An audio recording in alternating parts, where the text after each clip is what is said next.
श्यावर रामचंद्र जी की जय। नक्शे सिखातक श्री रामचंद्र जी के सुंदर रूप को बार बार देखते हुए पार्वती जी सहित श्री शिव जी का शरीर पुलकित हो गया और उनके नेत्र प्रेम आंसुओं के जल से भर गए। राम जी का मोर के कंठ की सी कांति वाला हरिताभ श्याम शरीर है। बिजली का अत्यंत निरादर करने वाले प्रकाशमय सुंदर पीत रंग के वस्त्र हैं। सब मंगल रूप और सब प्रकार से सुंदर भांति भांति के विवाह के आभूषण शरीर पर सजाए हुए हैं। उनका सुंदर मुख शरद पूर्णिमा के निर्मल चंद्रमा के समान और मनोहर नेत्र नवीन कमल को लजाने वाले हैं। सारी सुंदरता अलौकिक है, माया की बनी नहीं है, दिव्य सच्चिदानंदमयी है। वह कहीं नहीं जा सकती, मन ही मन बहुत प्रिय लगती है। साथ में मनोहर भाई शोभित हैं जो चंचल घोड़ों को नचाते हुए चले जा रहे हैं। राजकुमार श्रेष्ठ घोड़ों को उनकी चाल को दिखला रहे हैं और वंश की प्रशंसा करने वाले मागध भाट बिरुदावली सुना रहे हैं। जिस घोड़े पर श्री राम जी विराजमान हैं, उसकी तेज चाल देखकर गरुड़ जी भी लजा जाते हैं। उसका वर्णन नहीं हो सकता। वह सब प्रकार से सुंदर हैं, मानो कामदेव ने ही घोड़े का वेश धारण कर लिया हो। मानो श्री रामचंद्र जी के लिए कामदेव घोड़े का वेश बनाकर अत्यंत शोभित हो रहा है। वह अपनी अवस्था, बल, रूप, गुण और चाल से समस्त लोगों को मोहित कर रहा है। सुंदर मोती, मणि और माणिक के लगी हुई जड़ाऊ जीन ज्योति से जगमगा रहा है। उसकी सुंदर घुंघरू लगी ललित लगाम को देखकर देवता, मनुष्य और मुनि सभी ठगे जाते हैं। प्रभु की इच्छा में अपने मन को लीन किए चलता हुआ वह घोड़ा बड़ी शोभा पा रहा है, मानो तारागण तथा बिजली से अलंकृत मेघ सुंदर मोर को नचा रहा हो। जिस श्रेष्ठ घोड़े पर श्री रामचंद्र जी सवार हैं, उसका वर्णन सरस्वती जी भी नहीं कर सकती।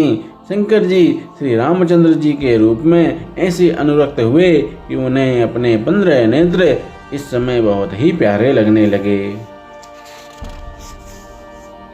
भगवान विष्णु ने जब प्रेम सहित श्री राम को देखा, तब वे रमणीयता की मूर्ति श्री लक्ष्मी जी के पति श्री लक्ष्मी जी सहित मोहित हो गए।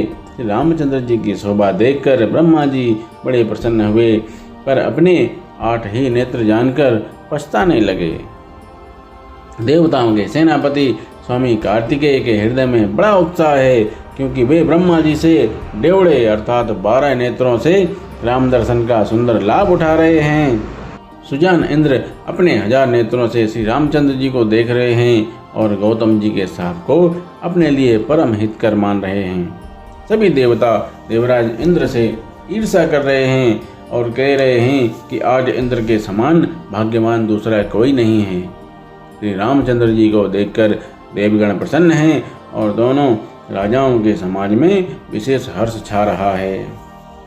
दोनों ओर से राज समाज में अत्यंत हर्ष है और बड़े जोर से नगाड़े बज रहे हैं। देवता प्रसन्न होकर और रघुकुल मणि श्री राम जी की जय हो जय हो जय हो कहकर फूल बरसा रहे हैं। इस प्रकार बारात को आती हुई जानकर बहुत प्रकार के बाजे बजने लगे और रानी सुहागिन स्त्रियों को बुलाकर पर्शन के लिए मंगल द्रव्य सजाने लगीं। अनेक प्रकार से आरती सजकर और समस्त मंगल द्रव्यों को यथा योग्य सजाकर गजगामिनी हाथी किसी चाल वाली उत्तम स्त्रियां आनंद पूर्वक पर्शन के लिए चलीं। सभी स्त्रियां चंद्रमुखी, चंद्रमा के समान मुख वाली और सभी मृगलोचनी, हिरण की सी आंखों वाली हैं और सभी अपने शरीर की शोभा से पृथ्वी के गर्भ को चढ़ाने वाली हैं। रंग रंग की सुंदर साड़ियां पहने हैं और शरीर पर सब आभूषण सजे हुए हैं। समस्त अंगों को सुंदर मंगल पदार्थों से सजाए हुए वे कोयल को भी लजाती हुई मधुर स्वर से गान कर रही हैं। कंगन, करधनी और नूपुर बज रहे हैं। स्त्रियों की चाल देखकर कामदेव के हाथी भी लजा जाते हैं। अनेक प्रकार के बाजे बज रहे हैं। आकाश और नगर दोनों स्थानों में सुंदर मंगलाचार हो रहे हैं।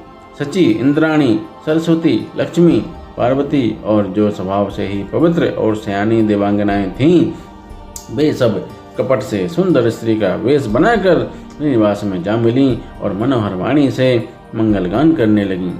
सब कोई हर्ष के विशेष वश थे, अतः किसी ने उन्हें पहचाना नहीं। कौन किसे जाने पहचाने, आनंद के बस हुई सब दूल्हे बने हुए ब्रह्म का परछन करने लगी। मनोहर गान हो रहा है, मधुर मधुर नगाड़े बज रहे हैं, देवता फूल बरसा रहे हैं, बड़ी अच्छी शोभा है। आनंद कंद दूल्हे को देखकर सब स्त्रियां हृदय में हर्षित हुईं। उनके कमल सरी के नेत्रों में प्रेम आंसुओं का जल उमड़ आया और सुंदर अंगों में पुलकावली छा गई। श्री रामचंद्र जी का परवेश देखकर सीता जी की माता सुनैना जी के मन में जो सुख हुआ उसे हजारों सरस्वती और शेष जी 100 कल्पों में भी नहीं कह सकते, अथवा लाखों सरस्वती और शेष लाखों कल्पों में भी नहीं कह सकते। मंगल अवसर जानकर नेत्रों के जल को रोके हुए रानी प्रसन्न मन से परछन कर रही हैं। वेदों में कहे हुए तथा कुलाचार के अनुसार सभी व्यवहार रानी ने भली भांति किए। पंच शब्द, तंत्री, ताल, झांझ, नगाड़ा और तुरही, इन 5 प्रकार के बाजों के शब्द पंचध्वनि, वेद ध्वनि, बंदी ध्वनि, जय ध्वनि, शंख ध्वनि और फूल ध्वनि और मंगल गान हो रहे हैं। नाना प्रकार के वस्त्रों के पावड़े पड़ रहे हैं। उन्होंने रानी ने आरती करके अर्घ दिया। तब श्री राम जी ने मंडप में गमन किया। दशरथ जी अपनी मंडली सहित विराजमान हुए। उनके वैभव को देखकर लोकपाल भी लजा गए। समय समय पर देवता फूल बरसाते हैं और भूदेव ब्राह्मण समय अनुकूल शांति पाठ करते हैं। आकाश और नगर में शोर मच रहा है, अपनी पराई कोई कुछ भी नहीं सुनता। इस प्रकार श्री रामचंद्र जी मंडप में आए और अर्घ देकर आसन पर बैठाए गए। आसन पर बैठाकर आरती करके दूल्हे को देखकर स्त्रियां सुख पा रही हैं। वे ढेर के ढेर मणि वस्त्रों गहने निछावर करके मंगल गा रही हैं। ब्रह्मा आदि श्रेष्ठ देवता ब्राह्मण का वेश बनाकर कौतुक देख रहे हैं। वे रघुकुल रूपी कमल के प्रफुल्लित करने वाले सूर्य श्री रामचंद्र जी की छवि देखकर अपना जीवन सफल जान रहे हैं। नाई, बारी, भाट और नट श्री रामचंद्र जी की निछावर पाकर आनंदित हो सिर नवाकर आशीष देते हैं। उनके हृदय में हर्ष समाता नहीं है। वैदिक और लौकिक सब रीतियां करके जनक जी और दशरथ जी बड़े प्रेम से मिले। दोनों महाराज मिलते हुए बड़े ही शोभित हुए। कभी उनके लिए उपमा खोज खोज कर लजा गए। जब कहीं भी उपमा नहीं मिली तब हृदय में हार मानकर उन्होंने मन में यही उपमा निश्चित की कि इनके समान ये ही हैं। समधियों का मिलाप या परस्पर संबंध देखकर देवता अनुरक्त हो गए और फूल बरसाकर उनका यश गाने लगे। वे कहने लगे, जब से ब्रह्मा जी ने जगत को उत्पन्न किया तब से हमने बहुत विवाह देखे सुने, परंतु सब प्रकार से समान साज समाज और बराबरी के पूर्ण समता युक्त समधि तो आज ही देखे। देवताओं की सुंदर सत्यवाणी सुनकर दोनों ओर अलौकिक प्रीति छा गई। सुंदर पावड़े और अर्घ देते हुए जनक जी दशरथ जी को आदरपूर्वक मंडप में ले आए। मंडप को देखकर उसकी विचित्र रचना और सुंदरता से मुनियों के मन भी हारे गए, मोहित हो गए। सुजान जनक जी ने अपने हाथों से ला लाकर सबके लिए सिंहासन रखे। उन्होंने अपने कुल के इष्ट देवता के समान वशिष्ठ जी की पूजा की और विनय करके आशीर्वाद प्राप्त किया। विश्वामित्र जी की पूजा करते समय की परम प्रीति की रीति तो कहते ही नहीं बनती।